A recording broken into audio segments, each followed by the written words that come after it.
¿Qué tal, mis hermanos? Muy feliz sábado para cada uno de ustedes. Es un gozo para mí estar acá en este lugar. Es un espacio muy bendecido, ¿sí? El Señor lo ha demostrado a través de los años que este espacio ha sido bendecido, que tenemos su compañía y la queremos seguir teniendo. Se la pedimos de corazón, que el Padre pueda seguir acompañándonos y bendiciéndonos en todo lo que podamos hacer en esto que es tiempo de reunión. Comenzamos con un nuevo trimestre, varios cambios también en lo que es la programación en sí. Me van a ver todos los viernes, me van a ver a mí en este espacio por una cuestión de tiempos de los demás hermanos que van a estar colaborando con absolutamente todo. Pero bueno, me van a tener que aguantar a mí en la pantalla acá coordinando y lo importante es que después el espacio del estudio va a estar a cargo de ellos, y para mí es un placer también siempre escucharlos. Y antes de comentarle un poquito de qué se trata este nuevo trimestre, vamos a comenzar con una oración pidiendo la bendición de Dios como corresponde. Les pido a los que puedan acompañarme en reverencia para poder buscar a nuestro Padre Celestial.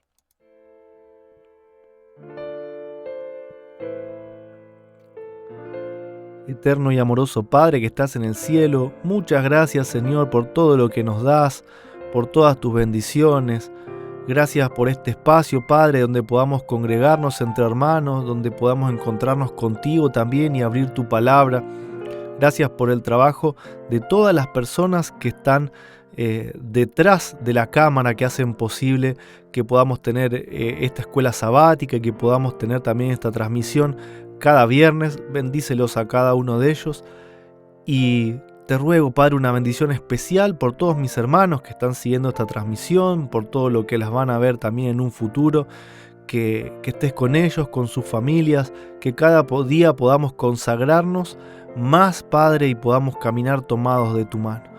Te rogamos todo esto en el nombre de Jesús. Amén. Bueno, ahora sí les comentaba, como pueden ver acá atrás mío, esto no es una chacra que yo me compré, ojalá Dios quiera algún día. Esto es un fondo animado muy lindo que ha hecho el hermano Arturo con base a lo que diseñó Leandro, que es la cruz, las tablas de la ley y el arco iris, que son un símbolo del pacto de Dios. Y de ahí el título de la lección, ¿no es cierto? El pacto eterno de Dios. En mi opinión, este es uno de los 4 temas más importantes que nosotros vamos a conocer como cristianos.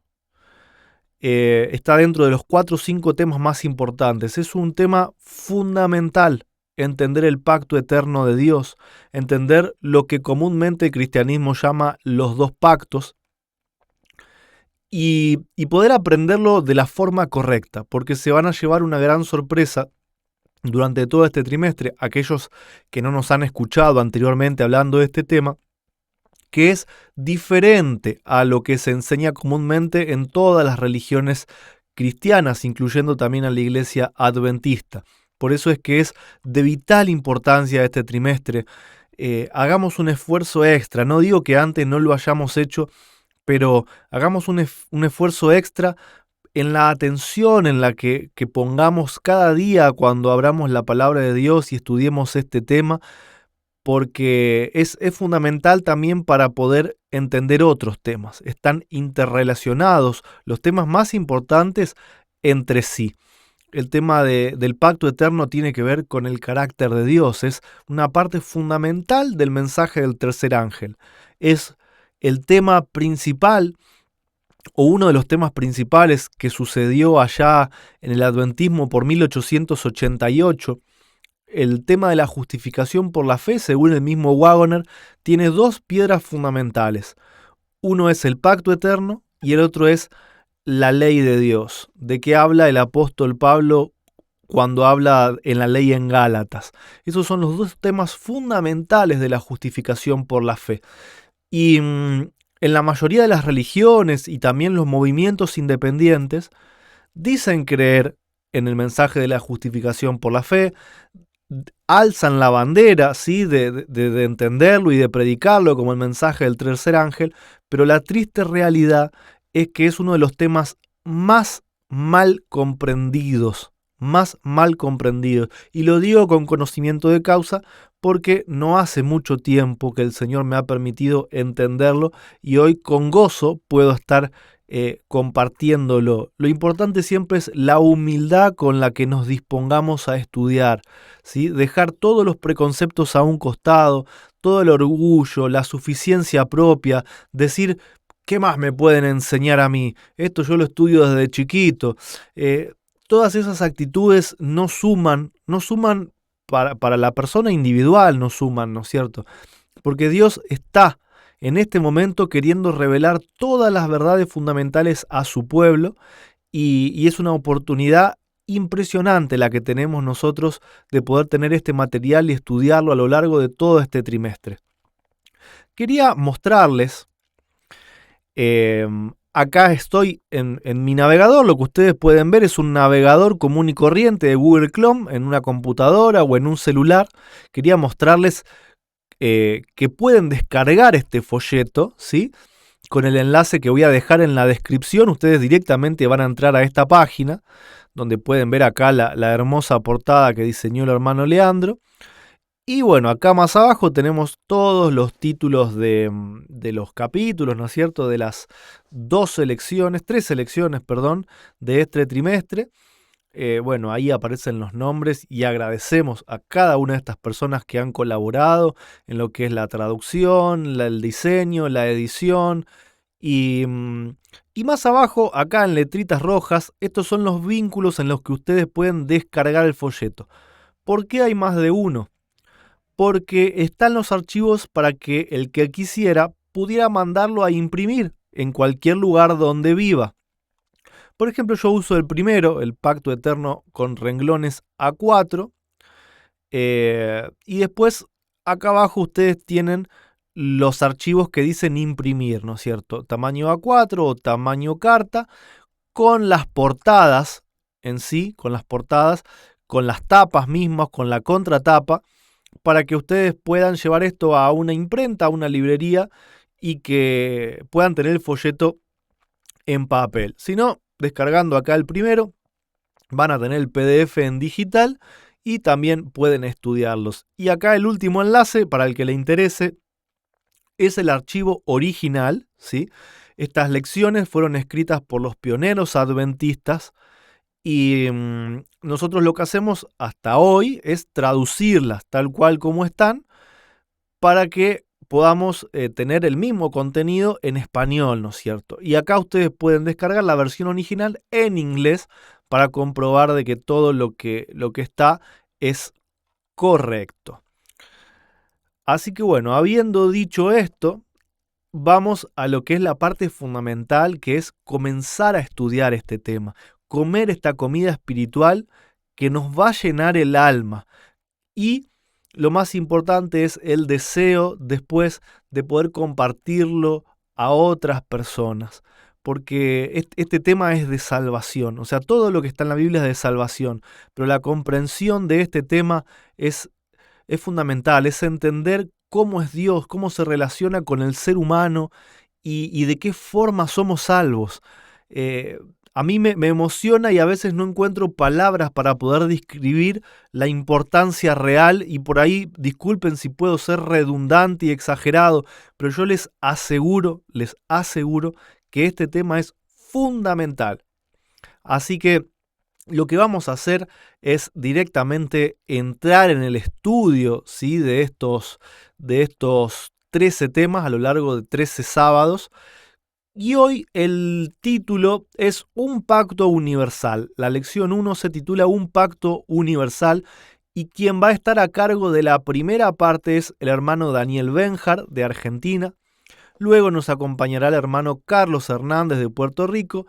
Y como siempre también tenemos la sección de las perlas escogidas, ¿sí? Los comentarios del tema por Elena G. de White, leídos por nuestro hermano Jonathan Falcón de Puerto Rico, donde también él nos va a comentar qué es lo que ve en todas estas citas.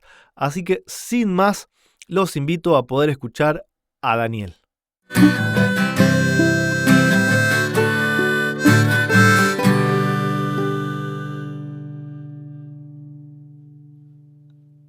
Hola, buenas noches, feliz sábado. Es para mí una alegría poder estar con ustedes comenzando un nuevo trimestre y una nueva lección.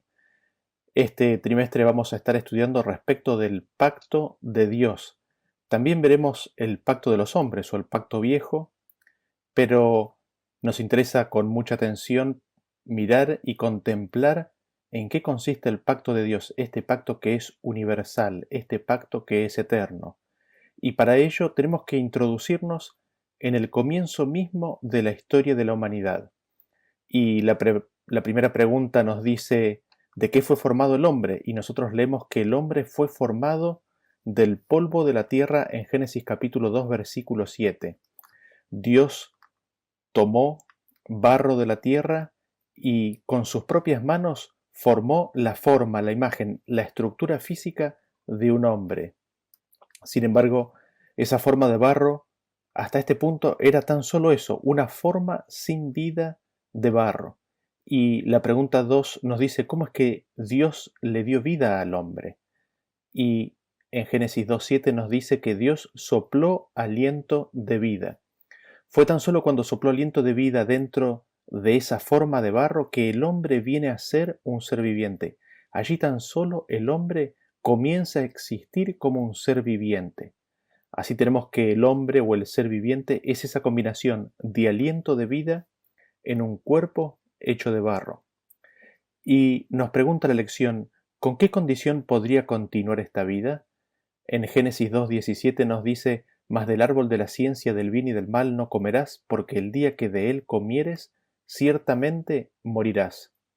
Dios le da al hombre para comer de todo árbol del huerto, sin embargo del árbol de bien y del mal no debía comer.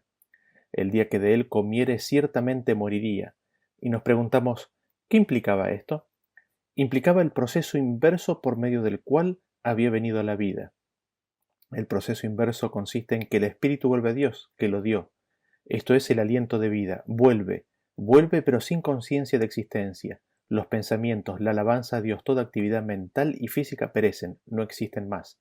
El cuerpo vuelve a la tierra de donde fue tomado. Así vemos que la muerte es el proceso inverso a la creación del hombre. Y la pregunta 4 nos dice, ¿qué demuestra que Adán y Eva comprendieron plenamente esto? La respuesta la encontramos en Génesis 3, 2 y 3. Vemos que ellos entendieron por la respuesta que Eva le da a la serpiente. Eva le dice a la serpiente, del fruto de los árboles del huerto podemos comer, pero del fruto del árbol que está en medio del huerto, dijo Dios, no comeréis de él, ni le tocaréis, para que no muráis. Ahora, lo interesante de esto es que no tenemos el registro bíblico de que Dios le dijera a Adán de que no tocara el fruto. Sin embargo, en la respuesta de Eva, ahora vemos que ella dice que tampoco lo podían tocar. La pregunta número 5 nos dice, ¿dio Dios al hombre el poder de elección? Y evidentemente sí, porque en Génesis capítulo 2, versículo 16 dice que mandó Jehová Dios al hombre diciendo, de todo árbol del huerto podrás comer, mas del árbol de la ciencia del bien y del mal no comerás, porque el día de que de él comieres, ciertamente morirás. Así vemos que Dios, al introducir el árbol del bien y del mal en la tierra, introduce también el poder de elección, introduce la posibilidad de desobedecer a Dios. Y la pregunta 6 nos dice cómo ejerció el hombre esta facultad. Leemos en Génesis 3:6 que nos dice, y vio la mujer que el árbol era bueno para comer y que era agradable a los ojos y árbol codiciable para alcanzar la sabiduría, y tomó de su fruto y comió, y dio también a su marido, el cual comió así como ella.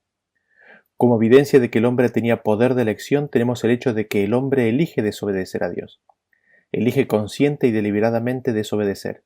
¿Y qué es lo que vio Eva? Eva vio que el árbol era bueno para comer, era agradable a los ojos, era codiciable para alcanzar sabiduría. En 1 de Juan 2:16 nos dice, porque todo lo que hay en el mundo, los deseos de la carne, los deseos de los ojos y la vanagloria de la vida, no proviene del Padre, sino del mundo.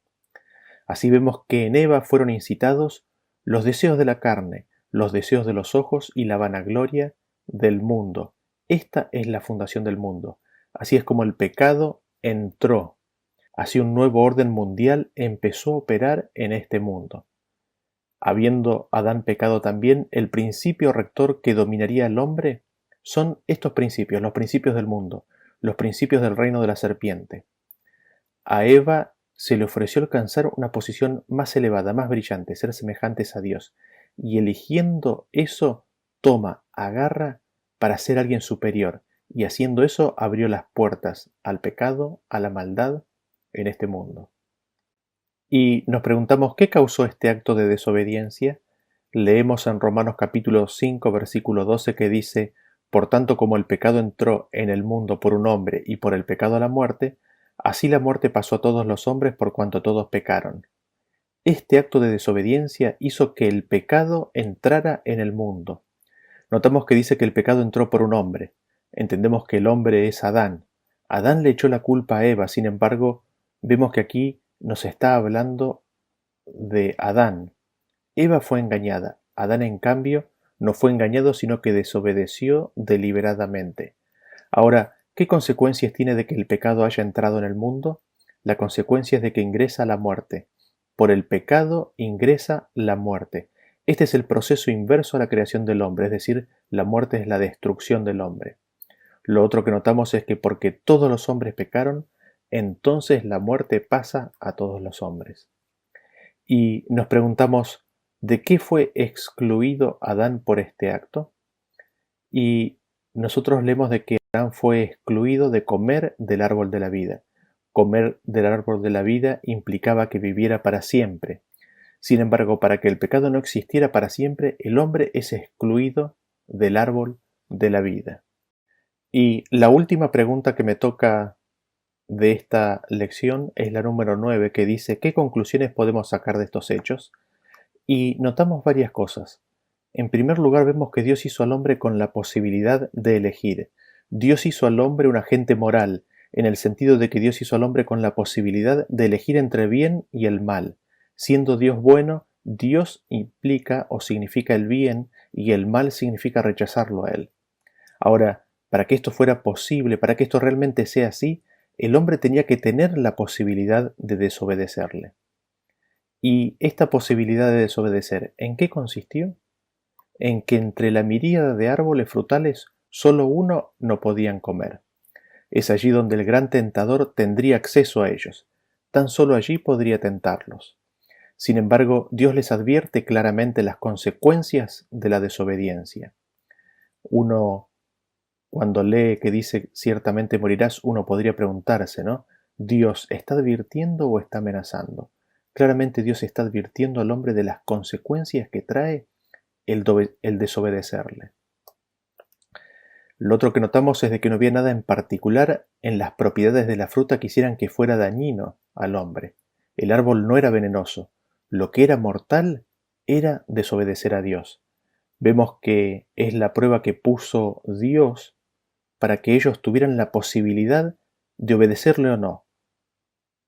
¿Y esta prueba en qué consistía? Consistía en no hacer algo. Es interesante porque no es algo que ellos tuvieran que hacer. Dios no les pide que construyan algo, que vayan a algún lugar, que alcancen algún logro. La prueba es tan sencilla que parece trivial. Simplemente no hacer algo, no comer de un árbol específico, no comer del árbol del bien y del mal. Esto les abría a ellos una pequeñita puerta de desobedecer a Dios si querían. Ahora, ¿por qué Dios habría de darles esa posibilidad? En primer lugar, si no les daba esa posibilidad, no habrían sido agentes morales libres, porque no tenían posibilidad de desobedecerle. Pero nosotros cuando leemos en las Escrituras, vemos que había un conflicto anterior entre Miguel, es decir, Cristo, con sus ángeles, y la serpiente antigua, es decir, Satanás y sus ángeles. Y en lo poco que cuenta la Biblia respecto de Satanás, se puede ver que acusa a Dios de injusto, de que su ley no es buena y de que no hay libertad. Evidentemente hay una demanda por parte de Satanás para tener acceso al hombre y sumarlo a sus nuevas ideas respecto de cómo debían gobernarse los seres libres y los seres inteligentes. Ahora, esta historia es tan solo una pequeña muestra de algo mucho más abarcante. La ley de Dios es una ley de diseño, es decir, Dios creó el universo y entre ellos la tierra para que las acciones entre los seres libres fueran espontáneas y gobernadas o regidas por el amor ágape. El amor ágape es el amor desinteresado, autosacrificado que no busca lo propio. Así, la palabra de Dios refleja ese espíritu. Sin embargo, la rebelión y el reino de la serpiente tenía otro espíritu o tiene otro espíritu y otra motivación que se manifiesta en la tentación. En la tentación vemos revelado cuál es el espíritu y cuál es la motivación del reino de la serpiente. Allí vemos que es de rebelión contra Dios y consiste en la búsqueda de la satisfacción propia por parte de cada ser en forma independiente. El reino de la serpiente es el amor propio, es el amor al yo, es la búsqueda de satisfacer los deseos propios. Así, mientras que el reino de Dios es uno de entrega y sacrificio, el de Satanás es uno de arrebatar, quitar lo que no es propio y de servirse a sí mismo. Esto garantiza la muerte, la destrucción y la violencia. Sin embargo, la ley de Dios es una ley de amor a Dios y de amor al prójimo. Es una ley de diseño. Es la única ley mediante la cual la vida inteligente podría ser realmente libre y prosperar. Toda otra ley llevaría a su autodestrucción. Así, permanecer en la ley de Dios significaba vida, porque la creación fue diseñada para existir bajo esos parámetros. Por otro lado, desobedecerla implicaba salirse del diseño de la vida y perecer. Así el acto de Adán consistió en salirse del diseño de Dios, y Adán hubiese perecido allí mismo si no fuera porque Cristo intervino y los mantuvo con vida. Por medio de Cristo, el hombre recibe un nuevo tiempo de gracia para poder elegir mejor. Pero con el pecado del hombre, ahora el hombre estaba enemistado con Dios. Consideraba a Dios como su enemigo. El hombre había unido su destino y espíritu con el gran rebelde en una desesperada cofradía. Ahora el hombre era esclavo. El hombre no podía elegir por sí mismo, voluntariamente volver a Dios. Solo Dios podía salvar al hombre. Y leemos Génesis 3:15 que dice: y pondré enemistad entre ti y la mujer, y entre tu simiente y la simiente suya. Ésta te herirá en la cabeza y tú le herirás en el calcañar. Esta es la obra de Dios, este es el pacto de Dios. Noten ustedes que dice: pondré enemistad. El hombre estaba enemistado con Dios. Sin embargo, ahora Dios interviene y le devuelve al hombre la posibilidad de elegirlo a Dios. ¿Cómo lo hace? Poniendo enemistad entre la mujer y la serpiente. Nosotros vemos confirmación de eso en Deuteronomio 30:19, que dice: los cielos y la tierra llamo por testigos hoy contra vosotros, que os he puesto delante la vida y la muerte, la bendición y la maldición. Escoge pues la vida para que vivas tú y tu descendencia. Es Dios, mediante un acto consciente y voluntario, que nos da la posibilidad de elegirnos nuevamente. Él nos da la posibilidad de ser agentes libres y elegirle a Él para que vivamos nosotros y nuestra descendencia. Y nos preguntamos, ¿con quién fue hecho el pacto? En Gálatas 3:17 dice: esto pues digo, el pacto previamente ratificado por Dios para con Cristo, la ley que vino 430 años después, no lo abroga para invalidar la promesa. Nosotros vemos que el pacto de Dios fue con Cristo y todos los que fueran de Cristo. ¿Por qué? Porque allí mismo en Gálatas 3:27 y 28 y 29 dice así: porque todos los que habéis sido bautizados en Cristo, de Cristo estáis revestidos. Ya no hay judío ni griego, no hay esclavo ni libre, no hay varón ni mujer, porque todos vosotros sois uno en Cristo Jesús. Y si vosotros sois de Cristo, ciertamente linajes de Abraham sois y herederos según la promesa. Así, en la promesa, en el pacto de Dios a Cristo, están accesibles todas las promesas que Dios le hizo a Cristo a aquellos que sean de Cristo, a todos aquellos que hayan sido bautizados en Cristo, a aquellos que estén revestidos de Cristo. Es decir, A todos aquellos que tengan a Cristo morando en su corazón, vienen a ser herederos y recipientes del pacto y las promesas que Dios le hizo a Cristo. Este es el pacto eterno. Este es el pacto que existía desde antes de la fundación del mundo. Y todo lo que hace el Padre con Cristo, el hombre, al recibir a Cristo en su corazón, recibe también las bendiciones del Padre para con su Hijo. Así el pacto eterno son las promesas del Padre al Hijo, y todos los que son de Cristo son consiguientemente coherederos con Cristo. Al, al venir a ser uno con Él, vienen a ser hijos de la promesa, vienen a ser hijos de Dios y coherederos con Cristo. Así, la promesa y el pacto te incluye y me incluye, así como lo hizo con Adán, con Eva y con Abraham. Continuamos con el estudio de esta lección. Hasta luego.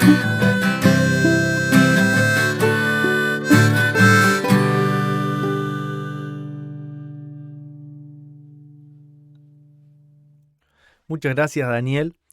Y siempre es bueno, ¿no?, empezar por el principio. ¿Cuál es el origen de este pacto, ¿no es cierto?, que tiene que ver con una creación caída. Daniel mencionaba la historia, ¿no es cierto?, de cómo el hombre fue creado a imagen de Dios, perfecto, y se le puso una prueba, ¿no? El hombre siempre fue y es moralmente libre. Pero como Dios requiere una obediencia voluntaria, o sea, quiere amor voluntario, un amor que nazca del corazón de cada uno de nosotros, Dios no quiere a nadie obligado a amarlo u obedecerle, entonces puso esa prueba para que el hombre pueda elegir. Y lamentablemente, tanto Adán como Eva y nosotros el día de hoy, muchas veces elegimos siempre para el lado del mal, ¿no es cierto? Elegimos estar lejos de Dios.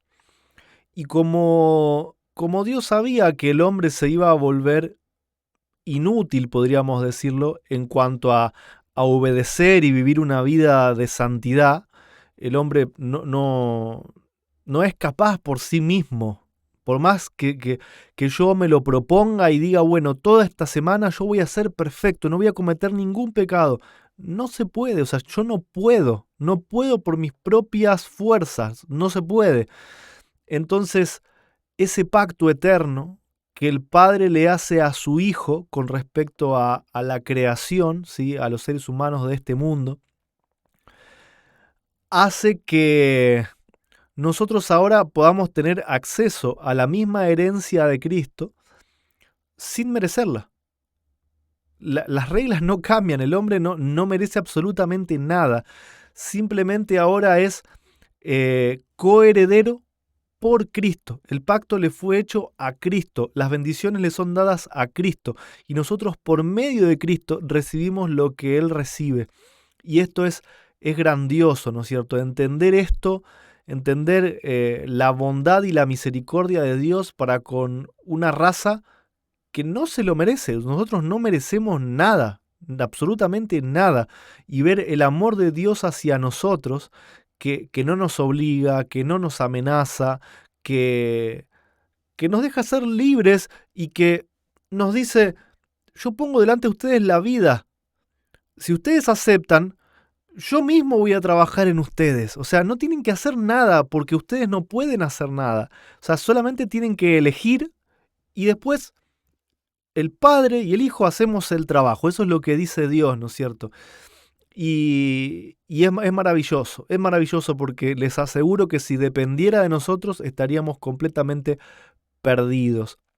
Entonces, podríamos concluir, ¿no es cierto?, esta sección diciendo que este pacto de Dios hacia su Hijo y que se extiende hacia nosotros, tiene que ver con que el hombre se ha apartado de Dios, que ha entrado en un camino de muerte, y mediante este pacto ahora tenemos acceso a la vida.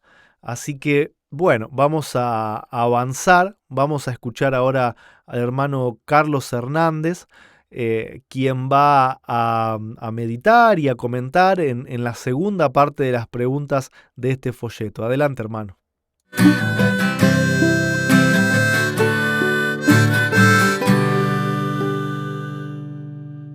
Saludos amigos y hermanos, es para mí un gozo nuevamente estar compartiendo con cada uno de ustedes la lección de escuela sabática.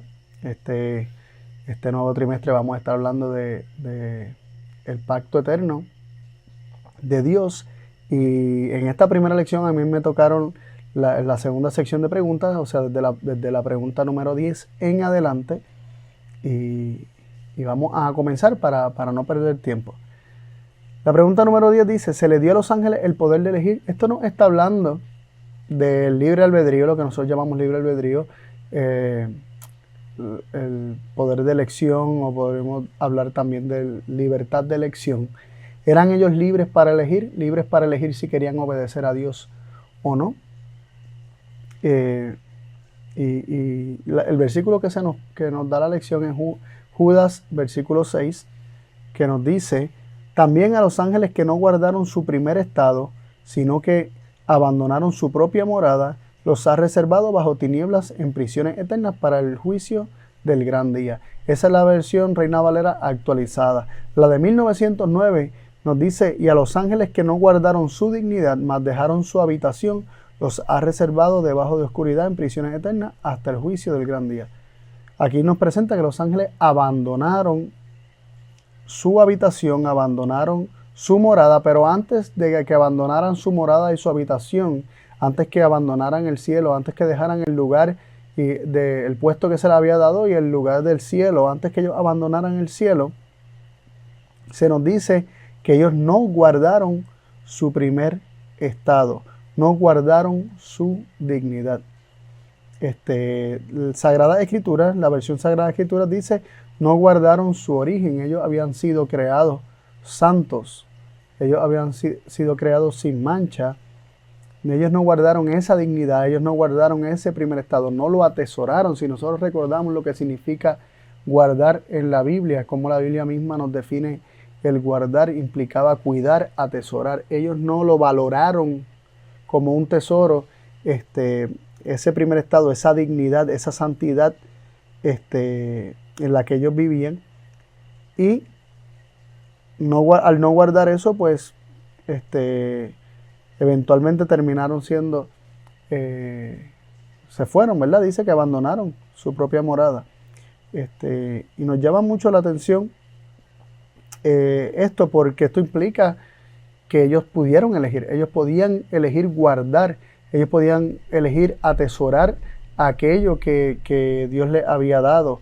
Ellos podían atesorar el lugar donde moraban, ¿verdad? Su propia morada. Ellos pudieron haber atesorado todo eso. Ellos pudieron haber atesorado su estado digno en el que ellos se encontraban antes de menospreciarlo todo ¿verdad? Por la filosofía que se les había vendido. También la lección nos continúa hablando en la pregunta 11, nos dice: ¿cómo ejercieron algunos de ellos este poder? ¿Verdad? ¿Cómo fue que lo ejercieron? Está incluido dentro de la misma temática, ¿no? Acabamos de hablarlo. Ellos eligieron el mal, eligieron las mentiras, eligieron dejar su habitación, abandonar su morada. Ellos eligieron no guardar su dignidad. Y esto es llamado pecado. Eso lo vemos en 2 de Pedro 2.4. Ellos pecaron. 2 de Pedro 2.4 nos dice: porque si Dios no dejó sin castigo a los ángeles que pecaron, sino que habiéndolos arrojado al infierno en prisiones de oscuridad, los entregó a ser reservados para el juicio. Así que el que ellos no guardaran su dignidad, se le llama pecado. El hecho de que ellos no guardaron su dignidad, no guardaron esa santidad, ese estado original en el cual ellos se encontraban, a eso se le llama pecado. Igual, similar a nuestros primeros padres, ¿no? Que fueron creados santos, pero ellos no guardaron, no atesoraron, no valoraron ese primer estado, ese estado de dignidad, sino que lo menospreciaron. Así que de forma interesante aquí vemos, ¿verdad? Un paralelo, ¿no? Y se llama pecado, ¿no? El abandonar la santidad es pecado, el abandonar la dignidad es pecado, el abandonar el lugar que Dios te ha dado es pecado. Y el resultado final nos presenta la lección que el resultado final para ellos, para los ángeles, lo podemos leer en 2 de Pedro 2:4, que lo acabamos de leer, que dice que Dios lo ha arrojado al infierno en prisiones de oscuridad, los entregó a ser reservados para el juicio. También en Mateo 25:41 se nos dice: entonces dirá también a los de su izquierda: apartaos de mí, malditos, al fuego eterno preparado para el diablo y sus ángeles. Así que hay un fuego eterno que es preparado para el diablo y sus ángeles. Y aquí vemos el diablo, a los ángeles y también aquellos que están a la izquierda participando del mismo fuego. ¿Qué conclusiones podemos sacar de esto hasta este punto? Bueno, que los ángeles, así como el hombre, tuvo libre albedrío, tenían poder de elección y algunos de ellos eligieron abandonar su morada, también no guardaron su dignidad, su primer estado que era de santidad, su posición, lo que se les había dado, sus tareas, su ministerio, lo abandonaron y eligieron de esta forma, y al elegir de esta forma, lo que está reservado para ellos es el fuego eterno, como hemos visto aquí. Ellos mismos se separaron de aquel que es vida. También la lección nos sigue hablando acerca de otros seres que no necesariamente son los ángeles, ¿verdad? Estos espíritus ministradores. Y en la pregunta número 15 se nos dice: ¿existen otros mundos? O se nos pregunta: ¿existen otros mundos? Y se nos dan 3 versículos ahí para que leamos. Vamos a leer el primero, Hebreos 1, verso 2. Dice: en estos postreros días nos ha hablado por el Hijo, al cual constituyó heredero de todo, por el cual asimismo hizo el universo. Es interesante que donde dice hizo el universo también puede ser traducido hizo los mundos. De hecho, la King James Version, la versión King James o del rey Jacobo, dice que hizo los mundos, por medio del cual hizo los mundos. Así que se establece que el universo está compuesto por mundos y que estos mundos fueron creados por Cristo. Así que existen otros mundos. También leemos en Job capítulo 1, verso 6, lo siguiente: aconteció cierto día que vinieron los hijos de Dios para presentarse ante Jehová, y entre ellos vino también Satanás. Aquí, esto es un versículo muy, muy interesante, porque se nos habla de que los hijos de Dios vinieron delante de Dios para presentarse delante de él, ¿verdad? Los hijos de Dios, y entre ellos vino también Satanás. Si nosotros pensáramos que estos hijos de Dios eran meramente ángeles, ¿acaso los ángeles no contemplan siempre el rostro de Dios, como dijo Jesús? ¿Acaso la morada de los ángeles no es donde mora Dios? Y van y vienen constantemente delante de la presencia de Dios. Pero aquí hay una convocación donde estos hijos de Dios vinieron a presentarse delante de Dios. Y si vinieron a presentarse delante de Dios, significa que esto fue una reunión o una convocatoria de gente o de seres que están en otros lugares y que vinieron a presentarse de manera especial delante de Dios. Y dice que Satanás vino entre ellos. Pero ¿dónde es que moraba Satanás? Aquí en la tierra. Entonces Satanás venía de un mundo. Y estos otros hijos de Dios que vinieron a presentarse al cielo donde mora Dios, ¿acaso no vienen de otros mundos? ¿Acaso estos no son seres que habitan estos mundos que Cristo creó? También en Job, capítulo 38, versículo 7, nos dice: cuando alababan todas las estrellas del alba y se regocijaban todos los hijos de Dios. Y aquí nos presenta que las estrellas del alba alababan, y Apocalipsis nos presenta las estrellas como ángeles Sin embargo, también se menciona y se regocijaban, que las estrellas del alba alababan, y habían otros que dice que se regocijaban, que eran todos los hijos de Dios. Estos hijos de Dios que se regocijaban son los habitantes de otros mundos que en Job 1, verso 6 vinieron a presentarse delante de Dios. Estos no son los que moran con Dios, estos no son los que ven el rostro de Dios constantemente, y son los espíritus ministradores que ascienden y descienden del Padre, y ven su rostro, como mencionó Jesús. Estos son habitantes de esos mundos que Cristo creó. La pregunta número 16 dice, ¿para qué el Señor creó un mundo? ¿Cuál es el propósito de crear los mundos? O sea, si hay mundos, si Cristo creó otros mundos es para que fueran habitados. Y esto es para confirmar el hecho de que hay habitantes en otros mundos. En Isaías 45, 18 leemos, porque así ha dicho Jehová, el que ha creado los cielos. Él es Dios, el que formó la tierra y la hizo. Él la estableció. No la creó para que estuviera vacía, sino que la formó para que fuera habitada. La tierra, los mundos, son creados para ser habitados. Y entonces esto nos confirma que en efecto los mundos que Cristo creó están habitados por otros seres.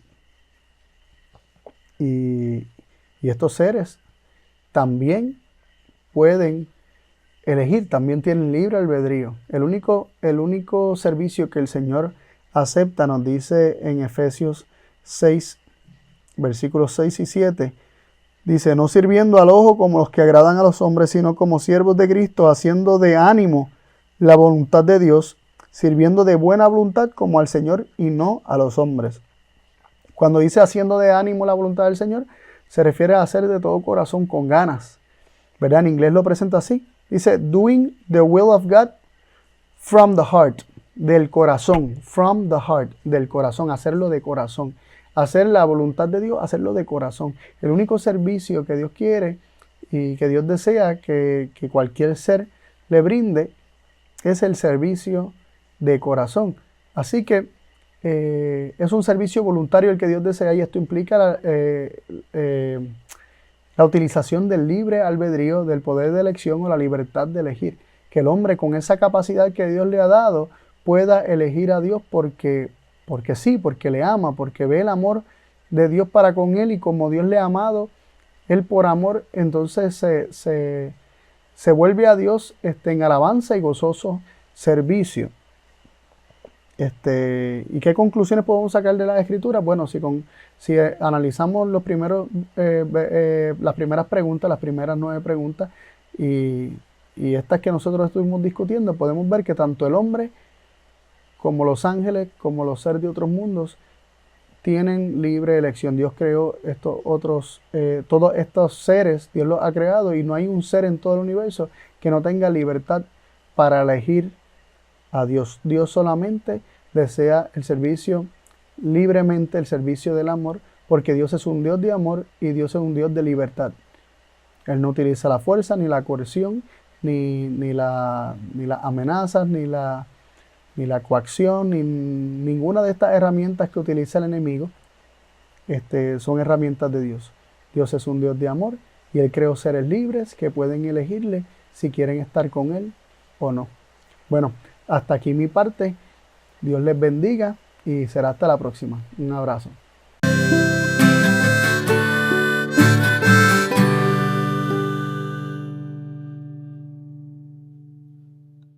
Muchas gracias, Carlos.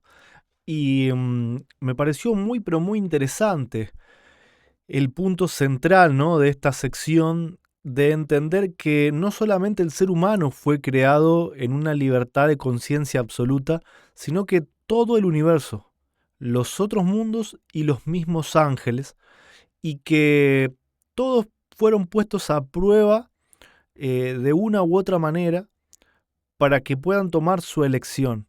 Y esto tiene que ver con que lo que decíamos antes, ¿no?, que Dios no quiere una obediencia o amor por miedo, por conveniencia. O sea, quiere de corazón, o sea, que lo elijan de corazón, por lo que Él es y por todo lo que Él hace por cada uno de nosotros. Entonces era necesaria toda esta prueba. Y fíjense si no hay un amor tan pero tan profundo en Dios que... Perdón, la frase está mal dicha. En Dios no hay amor. Dios es amor. Y ese amor es tan, tan profundo, tan ancho, tan hondo, que incluso hasta siendo pecadores, habiéndonos revelado, habiendo desobedecido, Dios sigue tratando de buscarnos, sigue tratando de que volvamos a su camino. Incluso con los ángeles, cuando Satanás se rebeló, en un principio eran la mitad, y algunos de esos ángeles volvieron tras sus pasos y finalmente fue un tercio el que fue echado con Satanás. Vemos que cuando es de corazón y cuando uno elige a conciencia a Dios, Dios es capaz de perdonar absolutamente todo y de bendecir y de dar vida, aunque el ser creado no lo merezca. No lo merezca. Y eso es el punto central del pacto eterno de Dios. Es algo que el hombre no merece. Es algo que Dios le promete a su Hijo, por consecuencia la promesa es extendida al hombre, en el cual el hombre no tiene parte, no tiene que hacer nada. O sea, es un rescate de tal grado de amor que es muy difícil para nosotros comprenderlo, porque en nuestra mente está la semilla de la serpiente, ¿no es cierto? Todo lo contrario a lo que es el amor ágape. En nosotros está la semilla del amor propio, del orgullo, del tomar para nosotros. Incluso a veces hasta cuando elegimos una pareja o nos gusta alguien del sexo opuesto, muchas veces incluso ese sentimiento es hasta egoísta, ¿no? Es lo quiero para mí. O sea, lo amo para que esté conmigo. Fíjense que hasta ese punto llega la semilla de la maldad y la semilla del pecado, ¿no? Que crece en cada uno de nosotros desde la entrada del pecado a la raza humana. Pero si nosotros nos aferramos a este pacto, a esta promesa, que obviamente vamos a ir conociendo de qué se trata de a poco. Tenemos 13 semanas para ir conociendo de qué se trata este pacto, todos los pormenores, la letra chica, la letra grande, todo lo que haya que saber, vamos a ir comiéndolo con paciencia y analizando paso por paso. Pero era necesario poder establecer las bases desde un principio para después entender lo que es el punto central de la cuestión. Vamos a la sección de las perlas escogidas, donde nos va a estar acompañando Jonathan Falcón desde Puerto Rico. Así que bueno, bienvenido hermano, bendiciones y el tiempo es tuyo.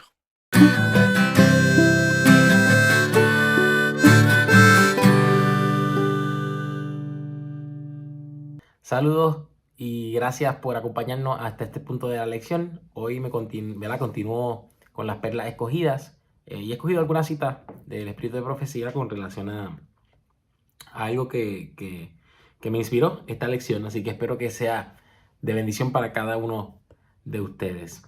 Y quiero comenzar directamente con la primera cita que se encuentra en Historia de los Patriarcas y Profetas. En la aplicación es 31.2 y dice: nuestros primeros padres fueron advertidos del peligro que les amenazaba. Mensajeros celestiales acudieron a presentarles la historia de la caída de Satanás y sus maquinaciones para destruirlos, para lo cual les explicaron ampliamente la naturaleza del gobierno divino que el príncipe del mal trataba de derrocar. Fue la desobediencia a los justos mandamientos de Dios lo que ocasionó la caída de Satanás y sus huestes. Cuán importante era entonces que Adán y Eva obedecieran aquella ley, único medio por el cual es posible mantener el orden y la equidad. La cita no ha terminado, voy a leer el próximo párrafo ahora, pero fíjense algunos detalles. Ellos sí habían sido advertidos, como vimos en la lección, del peligro. Se les había explicado ampliamente la naturaleza del gobierno divino y se les había dicho que de la única forma en que se podía mantener el orden, la equidad, era por medio de la obediencia de esta ley. ¿Y por qué la ley era tan importante, no? Lo vemos en el próximo párrafo. La ley de Dios es tan santa como Él mismo. Es la revelación de su voluntad, el reflejo de su carácter y la expresión de su amor y sabiduría. La armonía de la creación depende del perfecto acuerdo de todos los seres y las cosas animadas e inanimadas con la ley del Creador. La ley de Dios es la revelación de su voluntad, es el reflejo de su carácter, es la expresión de su amor y su sabiduría.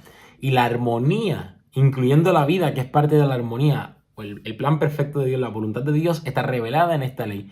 Y la obediencia a esta ley es lo que mantiene todo en acuerdo, es lo que mantiene todo en armonía.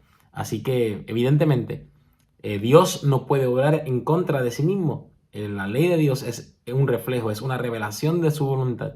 Y por lo tanto, todos aquellos que querramos participar de la vida de Dios, tenemos que estar en armonía con Dios, incluyendo todo lo relacionado a su ley. Y mira cómo sigue diciendo el próximo párrafo.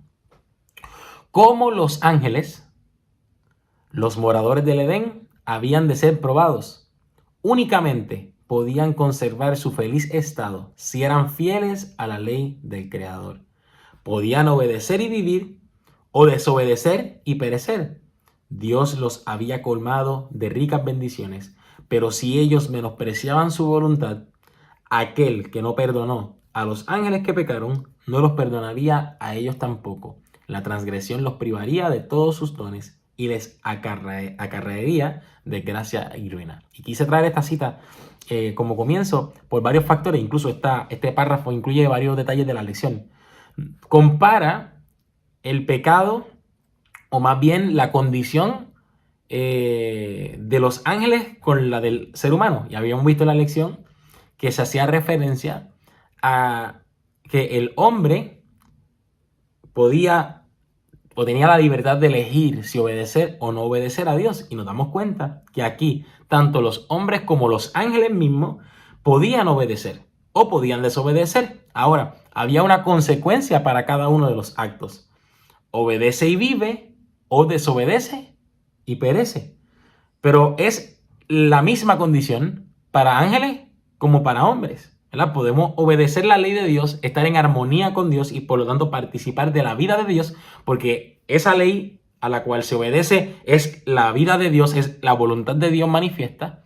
O podemos desistir de la voluntad de Dios, no querer saber de la voluntad de Dios, no querer saber de la ley de Dios, pero tenemos que entender que esto implica el no querer saber de la vida de Dios, es rechazar, es renunciar a la vida de Dios. Y de la misma forma, los hombres que no obedezcan, que van, los desobedientes perecerán, de la misma forma los ángeles desobedientes perecerán de la misma forma, como bien menciona este tema. Y esto me llama mucho la atención y quedó en mi mente, porque tú y yo conocemos a Dios desde una perspectiva, no solamente en este contexto, ¿no? Y quise traer esto para comenzar reforzando la lección, pero quise traer también un punto adicional, y es el siguiente. ¿Acaso Dios, cuando el hombre pecó, automáticamente dijo, ¿verdad? Perecerás, aunque sabemos que el mandato era morirás, ¿verdad? Ciertamente si del comieres morirás. ¿Acaso Dios lo abandonó en ese estado, ¿verdad? De perecer? O sea, Dios completamente lo abandonó para que perecieran. ¿O Dios, por el contrario, buscó una forma de rescatar, de perdonar? Así que lo que quiero traer es un punto interesante, porque si se compara la condición del hombre con los ángeles en cuanto a obedece y vive, desobedece y perece, y tanto muchos ángeles como en este caso hombres hemos desobedecido y por lo tanto nuestro destino, si permanecemos en desobediencia, es perecer. ¿Y qué si después de haber desobedecido decidimos ¿verdad? Que Dios nos dé arrepentimiento y volver nuevamente al camino de la obediencia? ¿Verdad? Y aquí quiero traer unas citas adicionales para que entendamos que aunque hemos desobedecido, no está todo perdido para nosotros, ¿no? Y aquí lo presento tanto de una perspectiva humana, ¿no? Pero quería también traer un punto interesante con relación al tema de los ángeles. Verdad acerca de los ángeles, página 46, párrafo 1 dice: se convocó a toda la hueste angélica para que compareciera ante el Padre. a fin de que cada caso quedase decidido. Satanás manifestó con osadía su descontento porque Cristo había sido preferido antes que él. Se puso de pie orgullosamente y sostuvo que debía ser igual a Dios y participar en los concilios con el Padre y comprender sus propósitos. El Señor informó a Satanás que solo revelaría sus secretos designios a su Hijo y que requería que toda la familia celestial, incluido Satanás, le rindiera una obediencia absoluta e incuestionable, pero que él, Satanás, había demostrado que no merecía ocupar un lugar en el cielo.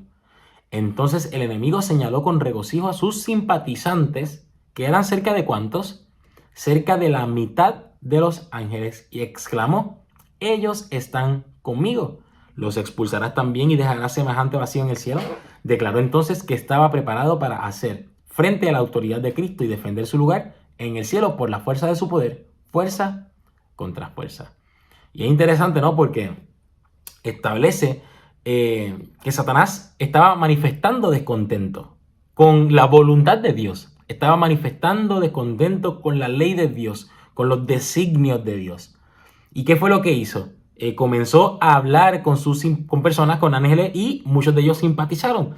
¿Cerca de qué cantidad estaban simpatizando con ellos? Dice la sierva de Dios, cerca de la mitad de los ángeles eran simpatizantes de Satanás. Y esto es interesante, ¿no? Y traigo otra cita adicional para seguir construyendo sobre este punto. Testimonio para la Iglesia, quinto tomo, página 271, dice: cuando Satanás empezó a sentirse desconforme en el cielo, no presentó su queja delante de Dios y de Cristo, sino que fue entre los ángeles que le creían perfecto y les hizo creer que Dios le había hecho una injusticia al preferir a Cristo. El resultado de esa falsa representación fue que por simpatía con él, una tercera parte de los ángeles perdió su inocencia, su elevada condición y su feliz hogar. Satanás está instigando a los hombres a continuar en la tierra la misma obra de celos y malas sospechas que él inició en el cielo. Y fíjense, ¿verdad? Estoy preparando un cuadro para establecer este argumento. Tenemos primeramente la revelación de que Satanás, cuando señala a sus simpatizantes, era cerca de la mitad. Pero cuando leemos esta cita, entendemos que finalmente los que perdieron su inocencia, o sea, los que finalmente perdieron su feliz hogar, fue una tercera parte de los ángeles. ¿Y por qué simpatizaron cerca de la mitad, pero solamente perdieron su inocencia y su feliz hogar una tercera parte de los ángeles? Traigo una cita más sobre este punto. Muchos de los simpatizantes de Lucifer se mostraron dispuestos a escuchar el consejo de los ángeles leales y arrepentirse de su descontento para recobrar la confianza del Padre y de su Hijo amado. El poderoso rebelde declaró entonces que conocía la ley de Dios y que si se sometía a la obediencia servil, se lo despojaría de su honra y nunca más se les confiaría su excelsa misión. Les dijo que tanto él como ellos habían ido demasiado lejos como para volver atrás y que estaba dispuesto a afrontar las consecuencias, pues jamás se postraría para adorar servilmente al Hijo de Dios, que el Señor no los perdonaría y que tenían que reafirmar su libertad y conquistar por la fuerza el puesto y la autoridad que no se les había concedido voluntariamente. Y con esta me detengo. Tenemos que entender que la condición para todas las criaturas es la misma, sea hombre o sea humano, ¿no? En la condición, y me refiero a la condición para vivir eternamente como era el plan perfecto de Dios. Es la misma para todos. Y es que podamos permanecer en armonía con la ley de Dios. Porque Dios no va a obligarnos a estar en un lugar donde no querramos estar. De la misma forma, Satanás puso descontento en cuanto al reino de Dios y esto se tradujo a que Satanás ya no participara del feliz hogar, que Satanás no participara de su hogar, ¿no? Del cielo. Y juntamente con él, una tercera parte de los ángeles. Pero fíjense que en el caso del hombre, que a veces se nos hace más fácil verlo, nosotros vimos que el hombre desobedeció. Pero de la misma forma, el hombre tenía oportunidad de arrepentimiento. Y puesto de nuevo en armonía con la ley de Dios, el hombre puede nuevamente gozar del plan original de Dios, gozar de la voluntad de Dios, gozar de la armonía y del feliz hogar del cielo. Pero es que esto no era exclusivo para el hombre. Como mencionamos anteriormente, es la misma condición para toda criatura. Cerca de la mitad de los ángeles simpatizaron con Satanás. Solo una tercera parte perdió su feliz hogar. ¿Por qué? Porque, evidentemente, aquí notamos que podían recobrar la confianza del Padre y de su Hijo amado. Era una posibilidad. Si ellos hubieran recobrado la confianza del Padre y de su amado Hijo, los ángeles sí, así sea toda la mitad, si hubiesen recobrado la confianza del Padre y de su amado Hijo, ellos hubieran continuado participando de el feliz hogar, de la armonía del cielo.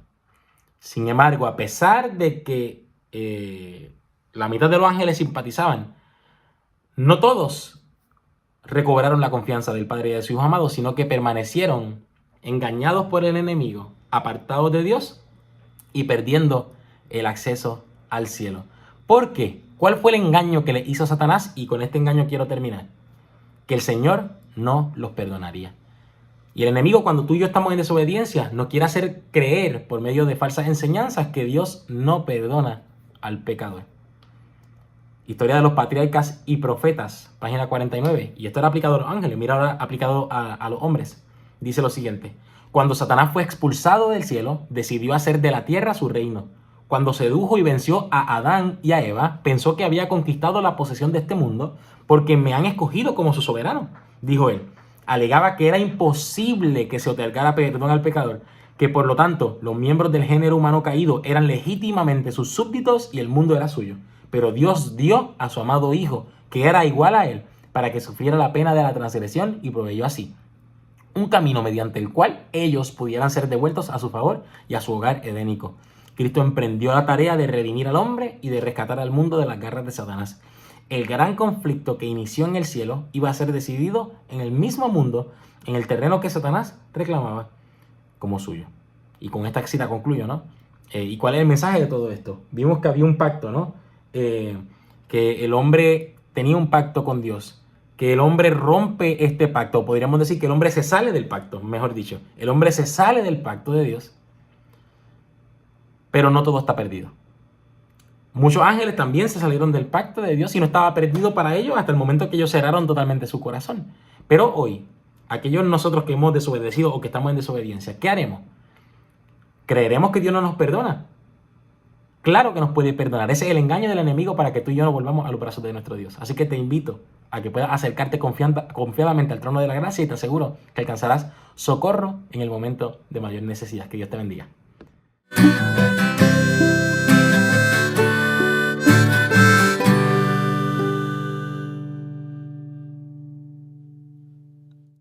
Muchas gracias, Jonathan. Muy claros los conceptos y me quedo con dos cosas, ¿no? Una, la ley de Dios es un trasunto de su carácter, ¿no es cierto? Es una descripción perfecta de su carácter. Es la única forma de vivir en armonía y sin dolor, en vida eterna. Es ser obedientes a la ley de Dios, que en definitiva es ser como es Dios. No veamos la ley como una lista de supermercado, ¿no es cierto? Que bueno, vamos tachando, tengo que hacer esto, tengo que hacer el otro, tengo que hacer acá, tengo que hacer, y le vamos poniendo un tilde, ¿no? Veamos como contemplar a Dios para ser como Él es. Cuando todos tengamos el carácter de Dios, por contemplarlo, por contemplar a Cristo, el mundo va a ser como fue en un principio, cuando era perfecto. Y eso va a ser obviamente en la tierra nueva, cuando Cristo viva en forma espiritual en cada uno de los corazones. Esas personas son las que van a ser llevadas a esa nueva tierra y a esa nueva ciudad donde el carácter y la ley de Dios van a ser el fundamento del reino. Pero el segundo punto que rescato es que a pesar de la duda, Dios no condena por la duda. En realidad, directamente, o sea, Dios no es que condena de forma directa Él a la gente, o sea, no es que dice, me desobedeces, te mato, sino que como leía Daniel, dice, yo pongo delante de ustedes el camino de muerte y el camino de vida, o sea, son dos caminos. Si ustedes transitan por este, van a tener vida, porque este llega hasta mí, de donde de mí fluye la vida por medio de mi Hijo. Pero si ustedes siguen por este camino, yo no los puedo cuidar, no los puedo proteger, porque es un camino que lleva a la muerte. La desobediencia a Dios es sinónimo de muerte y la obediencia a Dios es sinónimo de vida. Entonces, por más que hayamos dudado, por más que hayamos caído, por más que hayamos sido engañados, siempre hay espacio para volver y el Padre y el Hijo nos esperan. No creamos esos cuentos de un Dios malvado, de un Dios antipático, donde está listo para destruir a todos los que no lo obedecen. Veamos a Dios como el Padre del Hijo pródigo, ¿no? Como lo que Él es, esperando día a día que sus hijos vuelvan a Él, que vuelvan a elegirlos. Y si más allá del error, de corazón lo elegimos y lo obedecemos, Él está listo para darnos todo lo que no merecemos, incluso la vida eterna. Entonces, hermanos, es un desafío muy grande para nosotros el entender este tema, el comprender este tema para poder llevarlo a la práctica. Este tema llevado a la práctica es la salvación y es el mensaje del tercer ángel que hay que dar al mundo, ¿no es cierto?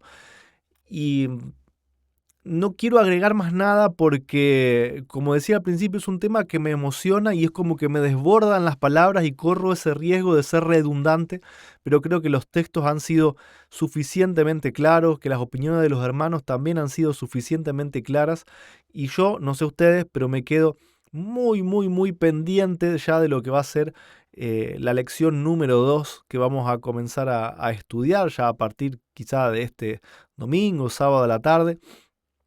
Así que los invito a eso, hermanos, a que cada día podamos avanzar en el estudio de la palabra de Dios, avanzar en este tema y que los viernes nos podamos encontrar para compartir. Escriban en el chat, escriban porque lo vamos a leer, vamos a estar ahí acompañando, saludando, respondiendo preguntas. Participen porque ustedes son los que le dan vida a este programa y a esta transmisión. Así que muchas gracias. Bendiciones para cada uno de ustedes y los invito a poder buscar al Señor en oración para poder finalizar con esta transmisión. Querido Padre, muchísimas gracias por todo lo que nos das porque no merecemos nada. Gracias por tu Hijo, gracias por tus promesas, gracias por la vida que nos das, por las bendiciones. Gracias, Padre, porque a pesar de que somos pecadores, y que en algún momento hemos elegido el camino de muerte, tú estás ahí de una forma totalmente amorosa esperándonos a que volvamos, a que te elijamos y dispuestos a perdonarnos y a borrar todos nuestros pecados. Gracias, Padre, por tu amor.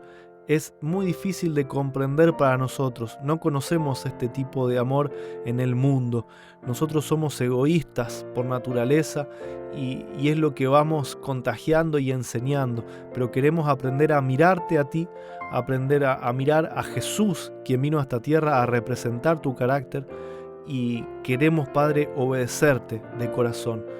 Ayúdanos, Padre, danos el espíritu de tu Hijo para que podamos caminar en el pacto eterno, caminar en el camino de vida para un día estar frente a ti. Te agradecemos todo sin merecer nada en el nombre de Jesús. Amén. Hemos finalizado esta transmisión, este primer programa de este nuevo trimestre donde vamos a estudiar el pacto eterno de Dios y para mí fue un placer haberlos acompañado y que ustedes me hayan acompañado y los invito a que cada viernes podamos encontrarnos en este espacio llamado Tiempo de Reunión, buscando la bendición de Dios y con hambre por su palabra. Hasta la próxima, hermanos. Bendiciones.